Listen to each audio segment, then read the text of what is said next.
କ'ଣ ଆପଣମାନେ ଜାଣିଛନ୍ତି ଆମ ଦୁନିଆରେ 90% ଲୋକ ଡକ୍ଟର ଲେଖା ହେଇଥିବା ପ୍ରେସ୍କ୍ରିପସନ୍ ହିସାବରେ ମେଡ଼ିସିନ ଖାଆନ୍ତିନି, କାରଣ ସେମାନେ ବୁଝିପାରନ୍ତିନି ଟାଇମିଂ ଆଉ ଫ୍ରିକ୍ୱେନ୍ସି ମେଡ଼ିସିନ ଖାଇବାର। ଆସନ୍ତୁ ମୁଁ ଆପଣମାନଙ୍କୁ ବୁଝାଉଛି କି ମେଡ଼ିସିନର ଟାଇମିଂ ଆଉ ଫ୍ରିକ୍ୱେନ୍ସି କେମିତି ବୁଝିବେ। ମେଡ଼ିକେସନ ଟାଇମିଂ ଆଉ ଫ୍ରିକ୍ୱେନ୍ସି, ଏସି ମାନେ ହେଉଛି ବିଫୋର ମିଲ୍ ମାନେ ଖାଇବା ପୂର୍ବରୁ। ପିସି ଲେଖା ହେଇଥିବ ଯେତେବେଳେ କ'ଣ ବୁଝିବା ନା ଆଫ୍ଟର ମିଲ୍ ମାନେ ଖାଇବା ପରେ।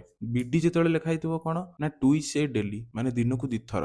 ଓଡି ମାନେ କ'ଣ ନା ୱାନ୍ସ ଡେଲି ବା ୱାନ୍ସ ଏ ଡେ ମାନେ ଥରେ ଦିନକୁ ଖାଇବା। ଟିଡି ବା ଟିଡିଏସ୍ ଲେଖା ହେଇଥିଲେ 3 times ଏ ଡେଲି ମାନେ 3 ଥର ଦିନକୁ ଖାଇବା। ଏଚଏସ୍ ଲେଖା ହେଇଥିଲେ କ'ଣ ବୁଝିବା ନା ବେଡ୍ ଟାଇମ୍ ମାନେ ଶୋଇବା ଟାଇମରେ ଖାଇକିରି ଶୋଇବା। କ୍ୟୁଡି ବା କ୍ୟୁଡିଏସ୍ ଲେଖା ହେଇଥିଲେ 4 time ଏ ଡେ ମାନେ 4 ଥର ଦିନକୁ ଖାଇବା ପ୍ରତ୍ୟେକ 6 ଘଣ୍ଟା ପରେ। ଏସଓଏସ୍ ଯେତେବେଳେ ଲେଖା ହେଇଥିବ ଇଫ୍ ଦେୟାର ଇଜ୍ ନିଡ୍ ମାନେ କ'ଣ ନା ଯେତେବେଳେ ଦରକାର। ଏକ୍ସାମ୍ପଲରେ ଯେମିତି ବାନ୍ତି ଔଷଧ, ଭୋମିଟିଂ ଯେତେବେଳେ ଲାଗିବ ସେତେବେଳେ ହିଁ ଆମେ ଖାଇବା। ଏସଓଏସ୍ ଲେଖାଯାଏ ଯେତେବେଳେ ଆଜ୍ ନିଡେଡ୍।